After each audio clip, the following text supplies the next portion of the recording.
Capítulo 1.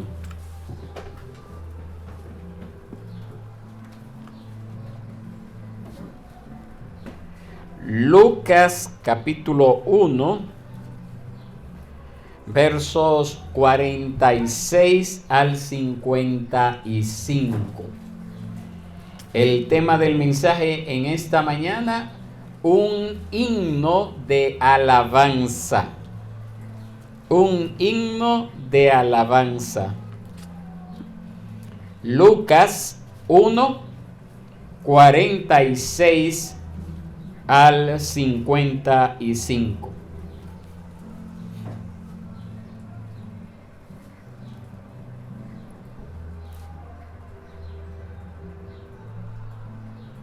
¿Lo tenemos? Dice así la palabra del Señor. Entonces María dijo: mi alma engrandece al Señor, y mi espíritu se regocija en Dios mi Salvador, porque ha mirado la humilde condición de esta su sierva. Pues desde ahora en adelante todas las generaciones me tendrán por bienaventurada, porque grandes cosas me ha hecho el poderoso, y santo es su nombre. Y de generación en generación es su misericordia para los que le temen.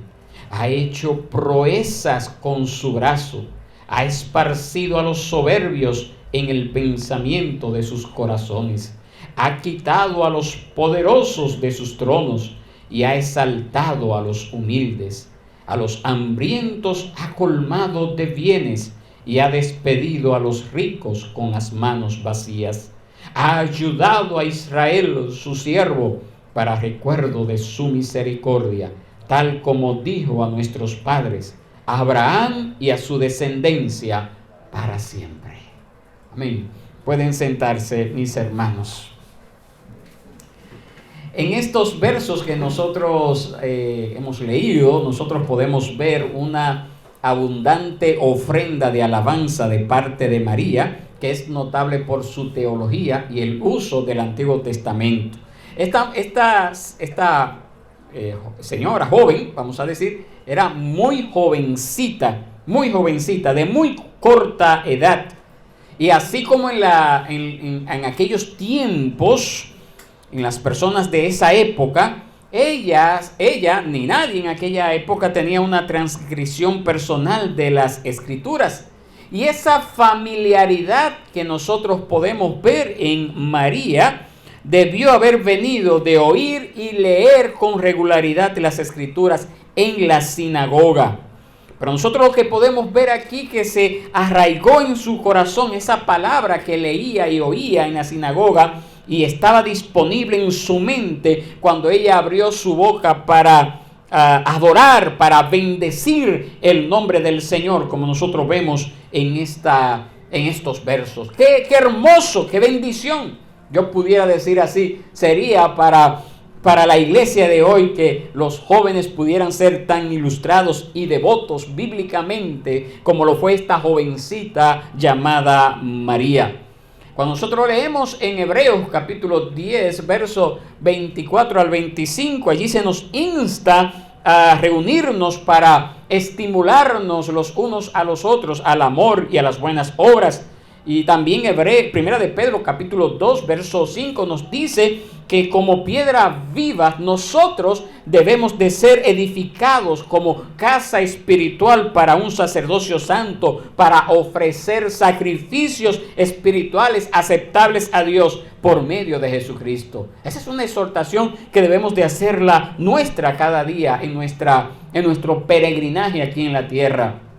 A causa de que Dios creó a los seres humanos para que lo adoraran, todo ser humano es esencialmente un adorador. El objeto de la adoración de alguien determina su destino eterno. Las Escrituras condenan la idolatría, es decir, adoración a cualquiera que no sea el Dios verdadero, y dejan claro en las Escrituras que fue la persistente idolatría de Israel lo que llevó finalmente a la destrucción y al cautiverio de la nación de Israel. La idolatría es esa respuesta inevitable a las personas que niegan el Dios verdadero. Eso es lo que lleva. Todo ser humano es una persona que adora. La pregunta es cuál es el objeto de la adoración de esa persona. Pero la adoración de deidades no es la única forma de idolatría que nosotros encontramos. Hay ídolos en el corazón, hasta en el ateo más endurecido, hasta el que reniega a Dios, tiene en su corazón algún objeto para adorar. Pudiera ser, por ejemplo, la aceptación, la fama, el poder, el dinero, el prestigio, la riqueza, entre muchos otros. Cualquier cosa que le quite el lugar a Dios, pues es un ídolo, y ese ídolo debe de ser quitado, ¿verdad? Debe de ser quitado de todo aquel que quiere servir al Señor. Pero no solamente la idolatría es una forma inaceptable de adorar a Dios. No solamente adorar falsos dioses es una forma inaceptable para adorar a Dios. También abarca tratar de adorar al Dios verdadero en maneras que Él no ha pedido que se le adore. Cuando Moisés recibió los 10 mandamientos en el monte Sinaí, en un momento dado, cuando Dios le ha dado las tablas de la ley, él es interrumpido por una escandalosa demostración de idolatría de parte del pueblo que estaba allá en las faldas del monte. Fue detenido allí. Y eso es lo que el Señor le dice a Moisés en Éxodo, quedó registrado, capítulo 32, versos 7 al 8, donde el Señor le dice a Moisés: desciende pronto, porque tu pueblo que sacaste de la tierra de Egipto se ha corrompido, bien pronto se ha desviado del camino que yo les mandé. Se han hecho un becerro de fundición y lo han adorado, le han ofrecido sacrificios y han dicho: este es tu Dios, Israel, que te ha sacado de la tierra de Egipto. Los israelitas en ese momento específico no estaban adorando otra deidad pagana, sino que habían reducido al Dios verdadero a una imagen, algo que Dios prohíbe estrictamente en su palabra. Y como consecuencia de eso, llegó esa amenaza de juicio mortal sobre ellos y su ejecución, que nosotros podemos leer allí mismo en Éxodo capítulo 32, verso 28 en adelante. Como nosotros también hemos visto en los últimos 2 miércoles en los estudios bíblicos, los hijos de Aarón, Nadab y Abiud, en lugar de seguir las normas prescritas para adorar a Dios, nos dice allí en Levíticos capítulo 10 que ellos ofrecieron delante del Señor un fuego extraño que el Señor no les había ordenado, no les había mandado. Dios no estaba complacido con esa innovadora forma de adorar de parte de estos 2 muchachos. Y nos dice la palabra que en ese momento de la presencia del Señor salió fuego que los consumió, y ambos, Nadab y Abiú, murieron en aquel día. La adoración que es aceptable a Dios tiene muchos elementos, pero también es bueno saber que lo central en la adoración a Dios es la alabanza. Cuando nosotros podemos vivir una vida de adoración, claro está, podemos tener muchos medios para adorar a Dios, pero lo central en la adoración es la alabanza, estos cantos que entonamos al Señor. Y eso es lo que nos dice en Hebreos capítulo 13, verso 15, donde el autor de esta carta nos dice, inspirado, claro está, por el Espíritu Santo, que ofrezcamos a Dios continuamente mediante Él, es decir, mediante Cristo, sacrificio de alabanza a Dios, es decir, frutos de labios que confiesan su nombre. Frutos de labios que confiesan su nombre. La verdadera adoración, según la definió nuestro Señor, tiene 2 componentes que también mencionamos en los últimos 2 miércoles. Esa verdadera adoración debe de ser en espíritu y en verdad. La adoración en espíritu es auténtica, es no fingida, es de corazón, en contraposición con ese simple ritual externo que solamente guarda las apariencias. La Biblia revela una cantidad de requisitos para adorar en espíritu. ¿Cuáles son esos? Bueno, en primer lugar, un verdadero adorador debe de estar controlado y fortalecido por el Espíritu Santo. Eso desde luego presupone que ese adorador pues ya ha conocido al Señor, porque el que no tiene el Espíritu Santo pues no ha conocido al Señor, no ha sido salvo y por lo tanto no puede adorar a Dios. Adorar en espíritu, en segundo lugar, requiere que los pensamientos se enfoquen en Dios. La adoración fluye de una mente que no está dividida, sino una mente que está llena con la meditación en la verdad de la palabra de Dios. En tercer lugar, la adoración en espíritu requiere arrepentimiento. Requiere arrepentimiento, porque el pecado obstaculiza el compañerismo y la comunión que hay o que debe de haber entre el hombre, la criatura y su hacedor. Por esa razón el salmista David dijo: escudriñame, oh Dios, y conoce mi corazón, pruébame y conoce mis inquietudes, y ve si hay en mí camino malo, y guíame por el camino eterno. Cuarto lugar, adorar a Dios en espíritu requiere aceptación humilde de la voluntad de Él, sin que importen las circunstancias. Tenemos el caso de Abraham, cuando estuvo dispuesto a sacrificar a su hijo. Para darle un ejemplo, nosotros debemos de estar dispuestos, Señor, lo que tú quieras, cuando tú quieras, a la hora que quieras, no cuando yo lo desee. Esa es la disposición de un verdadero adorador. Pero la adoración también debe de ser en verdad, porque Dios rechaza la supuesta adoración que es incoherente con su verdad revelada. Y la única fuente de esa verdad es la palabra. Es la palabra. Santifícalos en tu verdad, dijo Jesús. ¿Tu palabra qué es? Es verdad. Entonces, por lo tanto, únicamente la adoración que es coherente con la Biblia es aceptable delante de Dios.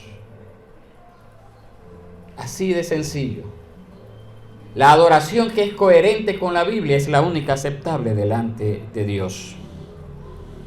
María es un ejemplo de fe, de humildad y de sumisión a la voluntad de Dios. Esta sección del Evangelio de Lucas revela que ella también fue un ejemplo de una adoración verdadera y aceptable delante de Dios. Después de ella oír la sorprendente noticia de parte del ángel Gabriel de que ella iba a ser la madre del Mesías, nosotros podemos ver en estos versículos previos que María inmediatamente va a visitar a su pariente mayor. ¿Cómo se llamaba esta mujer, su pariente? Se llamaba Elizabeth, quien estaba embarazada de 6 meses de su hijo, que habría de llamarse Juan el Bautista. Eso lo leemos ahí en el verso 36. Así que Dios le confirmó a la joven que la promesa hecha a través de Gabriel se cumpliría realmente. Y la confirmación de Dios disipó las dudas de María, respondió sus inquietudes y le fortaleció la fe.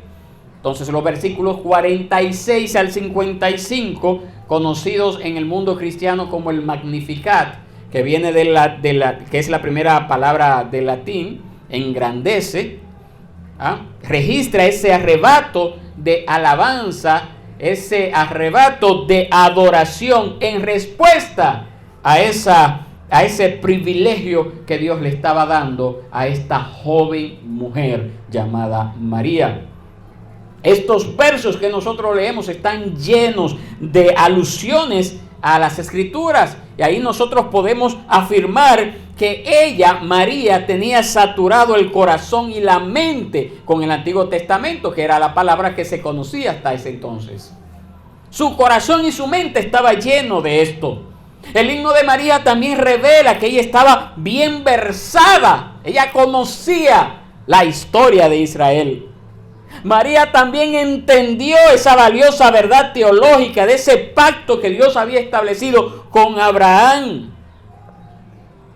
Así que nosotros podemos decir que en María se cumplió esa palabra que había dicho Jesús, que de la abundancia del corazón habla la boca.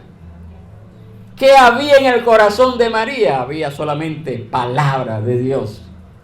Solamente palabra de Dios. Y esas palabras de María fluyen precisamente a causa de tener ese corazón saturado con la palabra de Dios. Ese es el deber de todo cristiano. Todo cristiano tiene que saturar su vida, su corazón con la palabra de Dios. Esa es la actitud correcta de un cristiano, de uno que se hace llamar cristiano. Y la alabanza de María en esa expresión de su fe en Dios, de su amor por Él y de su profunda comprensión de las Escrituras, es lo más bello que podemos encontrar, o algo de lo más bello que podemos encontrar en las Escrituras. Y como resultado de eso, también nosotros tenemos algunas cosas que aprender en esta mañana como pueblo de Dios. Así que yo le invito a que usted tome nota y preste atención a esto. En primer lugar, lo que nosotros podemos ver acá es la actitud de adoración de María. Y eso nosotros lo podemos ver en el verso 46, lo lee conmigo hasta el verso 48, la primera parte. Entonces María dijo: mi alma engrandece al Señor, y mi espíritu se regocija en Dios mi Salvador, porque ha mirado la humilde condición de esta su sierva. Este ejemplo de María, de esa actitud adecuada para la adoración, nosotros lo podemos ver en 4 cosas. Primero, la adoración es interior. La adoración de María estaba en su alma y su espíritu. Eso es lo que vemos ahí. Mi alma engrandece al Señor y mi espíritu se regocija en mi Dios. Los dos son términos intercambiables y se refieren al ser interior. Es lo mismo, pero la verdadera adoración, la adoración en espíritu, involucra todo el ser interior, mente, emoción, voluntad. Esos son como los instrumentos en una gran orquesta. Todos los pensamientos y las emociones de María se unieron en un gran clímax. Ese punto culminante de esa alabanza al Señor. Pero por otra parte, nosotros debemos de entender que la adoración a Dios, que es superficial, que solamente es para pasar el tiempo, es intolerable para Dios. Dios no la acepta. En Isaías capítulo 29, verso 13, nosotros vemos cómo el Señor reprendió a los israelitas por esa perversión externa y ritualista de la verdadera adoración. Como dijo el Señor: este pueblo se acerca a mí con sus palabras y me honra con sus labios, pero aleja de mí su corazón, y su veneración hacia mí es solo una tradición aprendida de memoria. Y Jesús aplicó ese pasaje de Isaías a esa adoración hipócrita también de su época en Mateo 15, 7 al 9. También Jeremías se quejó a Dios con respecto a sus hermanos israelitas, cuando Jeremías dijo: cerca estás de sus labios, pero lejos de su corazón.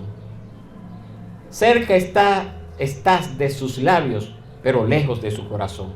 Hermano, eso es lo más terrible que puede ocurrir en alguien que se hace llamar cristiano, cuando solamente su alabanza está allí en sus labios, ¿verdad? Entona como estar masticando algo, los cantos, pero no lleva esas palabras que está entonando con sus labios a su corazón. Eso es lo más terrible. Es una gran pérdida de tiempo que puede estar ocurriendo en la vida de aquel que se hace llamar cristiano, cuando sus labios solamente están entonando palabras que no le está dando ningún sentido al corazón, no le está dando ninguna aplicación a su vida. En segundo lugar, la verdadera adoración no solamente es interior, sino también intensa. Mire cómo dice María: engrandece. Esa palabra se traduce de un verbo que literalmente significa hacer grande, magnificar, agrandar, ensalzar, exaltar, celebrar, estimar en gran manera, alabar, glorificar. Mi alma engrandece al Señor y mi espíritu se regocija. Es otra palabra también que está llena de supremo gozo. La verdadera adoración, mis hermanos, es espontánea, no gradual, sincera, no artificial, centrada en Dios, no solo emocional. Intenta honrar a Dios, pero no manipularlo. En el mundo evangélico de nuestros tiempos, eso es más lo que abunda, mis hermanos. Esa adoración que no es sincera, que es artificial, que trata de manipular, torcer el brazo a Dios. Nosotros vemos aquí que María no solamente alabó a Dios por lo que estaba haciendo en la vida de ella, sino también por todo lo que Él iba a lograr hacer a través de la venida de ese Mesías que se estaba gestando en su vientre. Una tercera característica de la verdadera adoración es que es habitual. Habitual. Es una manera de vivir. El tiempo presente de la forma de ese verbo engrandece. Sugiere que esa adoración sucedía de manera natural y continua en el flujo de la vida de María. Era constante. Constante, constante, constante, constante. Las circunstancias cambiantes no afectaban esa verdadera adoración. Pero eso también debemos de aplicarlo a nosotros. Las circunstancias a las que nos vemos expuestos en el día a día no deben de afectar esa verdadera adoración a Dios. ¿Usted sabe por qué? Porque Dios no cambia, ni lo hace en sus palabras, ni lo hace en sus propósitos, ni lo hace en sus promesas, ni su salvación. Y por esa razón tampoco esa responsabilidad suya como cristiano de dar gracias a Dios en todo. Porque usted, cuando es llamado a dar gracias a Dios en todo, no depende de qué tan satisfecho usted esté en la circunstancia de la vida que usted esté viviendo en ese momento. No depende de eso, no depende de eso. Y por último, la verdadera adoración se caracteriza por la humildad. Por la humildad.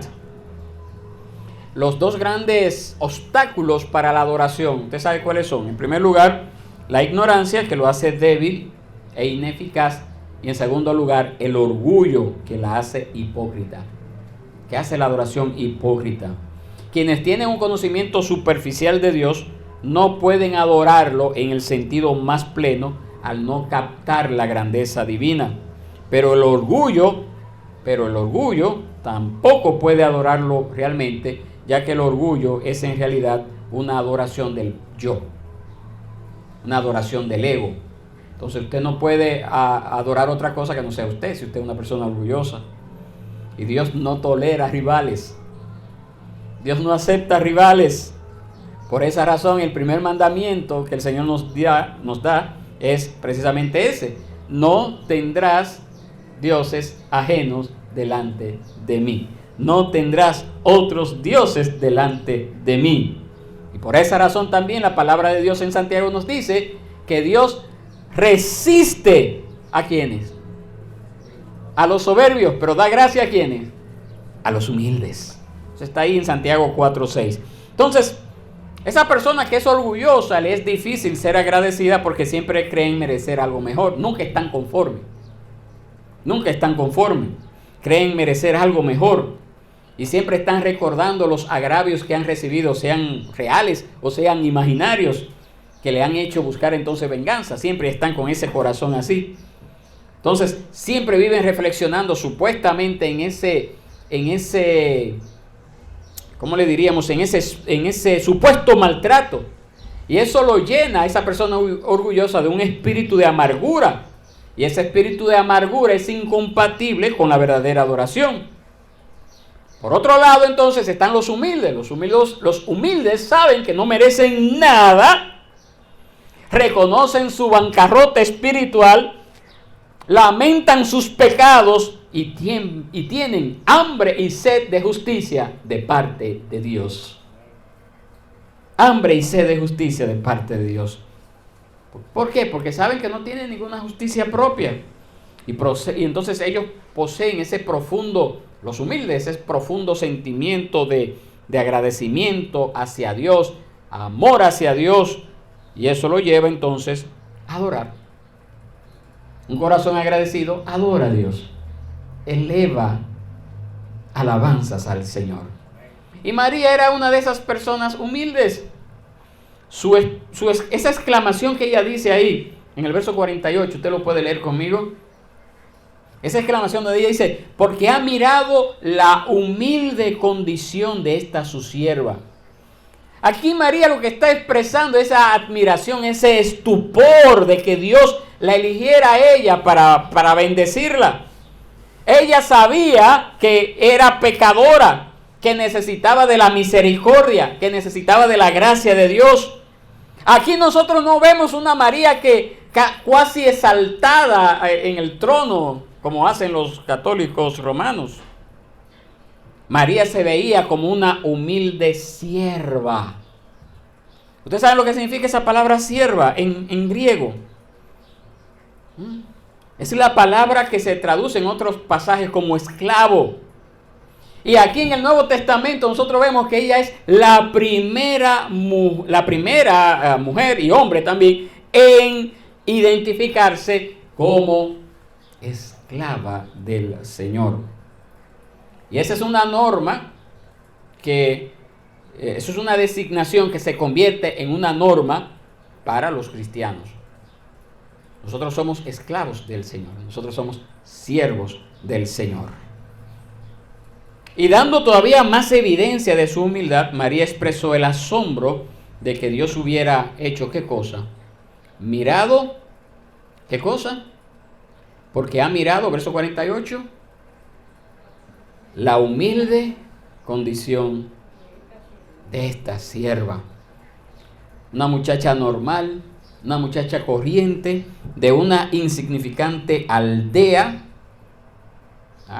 llamada Galilea, despreciado por otros israelitas. No sé si ustedes sabían que la gente de Nazaret no eran bien vistos por otros israelitas. Por eso cuando a Natanael en Juan capítulo 1 le fueron a presentar, hemos encontrado al Mesías que viene de Nazaret, Natanael preguntó, ¿pero de Nazaret puede salir algo bueno? ¿De Nazaret puede salir algo bueno? Entonces María estaba muy lejos de la élite social de Judea, de Jerusalén. Incluso luego de haberse convertido en la madre del Salvador, de nuestro Señor y Salvador Jesucristo, ella nunca llegó a destacarse. Jesús la trató con respeto, claro está, la trató con respeto, pero dejó claro que su madre no tenía ningún derecho especial sobre él. Tampoco la iglesia primitiva la elevó a una posición especial, ni tampoco le otorgó honores espirituales a ella. La única referencia que tenemos en el Nuevo Testamento después de la escena que vemos en la cruz, aparece simplemente como una más de los creyentes que están reunidos en Jerusalén, en Hechos, capítulo 1, 14. Allí estaba María con este grupo de personas. Pero más nada. Pero no solamente esa humilde condición de María, que nosotros podemos ver en esa posición que ella tenía en la sociedad judía, era lo único que ella tenía, sino también que había esa humildad en ese carácter espiritual. Ella reconoció, María, que era pecadora como todo el mundo, con necesidad de ¿qué cosa? De un Salvador. Entonces, ¿qué aprendemos de esto? Que todos los verdaderos adoradores tenemos o somos llamados a tener una visión sublime del Señor y una opinión humilde de uno mismo. Todo verdadero adorador. Cuando nosotros adoramos no es porque merecemos algo de Dios. Lo hacemos porque Él nos lo ha mandado. Porque Él es grandioso. Porque Él es glorioso. Porque Él es maravilloso. Y a pesar de que ella fue la más engrandecida de todas las mujeres, también fue la más humilde. Y esa es la humildad que Dios requiere y bendice. Entonces, por esa razón, María mostró esa actitud apropiada en la adoración. Estaba gozosa, estaba agradecida debido a la misericordia de Dios para con ella. Y eso le llevó entonces a que alabara, adorara a Dios conforme a lo que había en su corazón, un corazón agradecido. Ahora, ¿quién es el objeto de la adoración? Esto es lo segundo que podemos ver acá. ¿Cuál es el objeto de la adoración? Verso 46, aquí nosotros vimos, en Dios mi Salvador. Y el verso 46, engrandece al Señor. Y el verso 47, Dios mi Salvador. La adoración de María se centró principalmente en el papel del Salvador de ella. Y esa es la actitud de nosotros, que Dios es el Salvador, es el Redentor, el que nos salva del pecado, del juicio. Con esa actitud de que nosotros somos llamados a venir delante de Dios. Él nos está... si no fuera así, mis hermanos, es imposible adorarle. Él nos ha rescatado de las potestades del infierno. Los que están en el infierno, los que van camino al infierno, no pueden adorar a Dios. María sabía que la venida del Mesías señalaba ese inicio, ese auge de la historia redentora, como Dios se lo había prometido cuando había tenido esta revelación. Él salvará a su pueblo de sus pecados. O como dijo Jesús, que había venido a buscar y salvar, ¿qué cosa? Lo que se había perdido. Esa emocionante realidad de que a través de ella nacería el Mesías en el mundo, llevó precisamente a María a alabar y a adorar su Redentor. Ahora, ¿por qué razones nosotros debemos de adorar? ¿Por qué razones María debería de adorar?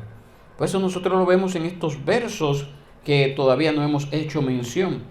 Desde el verso 48, la parte B, donde dice María, pues desde ahora en adelante, hasta el verso 55. Aquí nosotros podemos ver tres razones o motivos para la alabanza de María que brotan de este magnífico himno.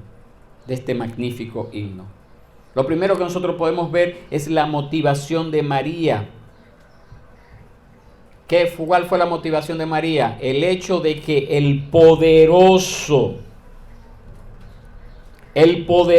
había hecho grandes cosas. Ahí está en el verso 49. El poderoso ha hecho grandes cosas. ¿Usted lo puede leer, por favor? Acompáñeme, por favor. El poderoso, verso 49. Porque grandes cosas me ha hecho el poderoso. Tan asombrosas y maravillosas que todas las generaciones venideras le darían, ¿qué cosa? Le dirían a ella, como le dirían a María, bienaventurada. Ser la madre del Mesías era el honor más grande que cualquier otro pudiese haber otorgado en aquel entonces. Esa realidad de que María era indigna, que era pecadora, salvada solo por la gracia de Dios y poseedora de llevar esa gracia, de criar a este hijo, llevó a María que adorara al Señor, que adorara al Señor. Entonces esa alabanza de María fue más allá de sí misma, para abarcar todo lo que Dios iba a hacer por los demás en el futuro. Y aquí nosotros vemos que ella demuestra ese conocimiento que tiene, porque usted sabe que cuando ella dice, y de generación en generación es su misericordia para los que le temen, es una referencia al Salmo 103. ¿Usted sabía eso? Y ella lo está mencionando de manera, ¿cómo se dice? De manera mental, de manera... sin leerlo. Vamos a ver, ¿cómo es que se dice esa palabra? Wendy. No, cuando usted lo dice de manera... no. Cuando usted lo dice de manera... Se me escapó el nombre. De memoria. Cuando usted lo lee de manera... Cuando usted lo dice de manera de memoria. Eso es lo que María está diciendo ahí en el verso 50.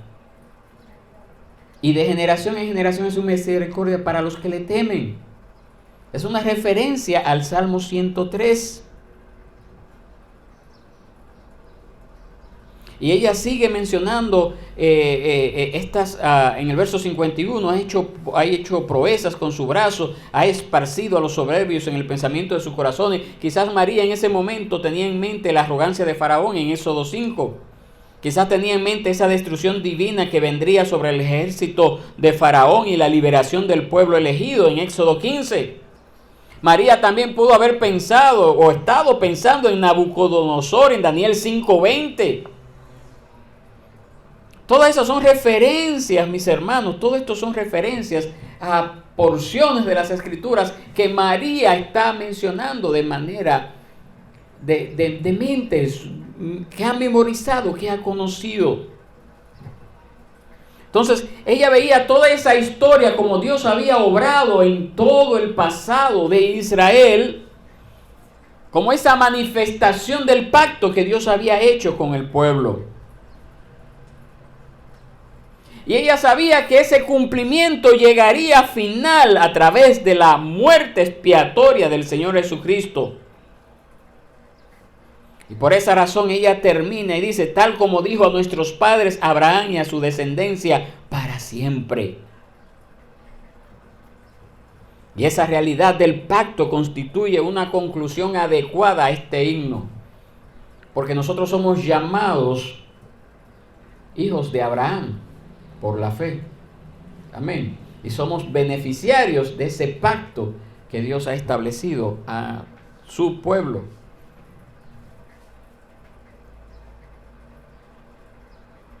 Entonces, ¿qué nosotros podemos aprender de este himno, mis hermanos?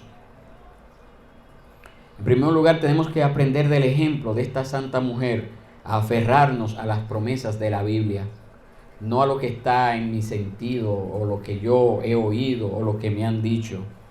Aferrarme a las promesas de la Biblia. Y cuando yo me aferro a las promesas de la Biblia, entonces yo puedo así entonar himnos de alabanza a ese gran Dios y Salvador. Es de mayor importancia para nuestra paz el que lo hagamos así. Esas promesas que Dios ha dado en su palabra son en realidad ese maná que debemos de comer diariamente, esa agua que debemos de beber diariamente mientras nosotros viajamos por el desierto de este mundo. Eso es lo que nos sostiene, eso es lo que nos mantiene firme en nuestro caminar. La palabra de Dios, las promesas que Dios ha dado en su palabra. Esa certeza de que Dios cumple su palabra, de que Dios es fiel en cumplir su palabra. Nosotros todavía no estamos viendo el cielo, pero sabemos que lo veremos. Todavía no estamos viendo esas mansiones preparadas para nosotros, pero el Señor lo ha prometido.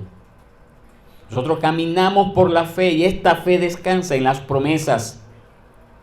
Pero en aquellas promesas podemos descansar con confianza.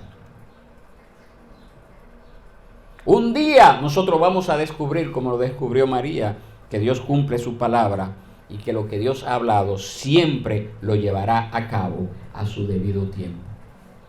Entonces levantémonos como un pueblo, a una voz entonemos alabanza a Dios y pongamos nuestra confianza, nuestra esperanza en las manos del Señor. Dejemos de poner nuestra confianza en lo temporal, en lo que constantemente está cambiando. Dejemos de poner nuestra confianza en la arena movediza de los cambios políticos o de los trabajos o del dinero y pongamos nuestra esperanza en el Señor. Y levantémonos entonces como un pueblo a entonar alabanzas a Dios en agradecimiento por lo que Él ha hecho, por lo que Él está haciendo y por lo que terminará de hacer en nuestras vidas. Que Dios nos bendiga, mis hermanos. Estemos de pie y oremos al Señor.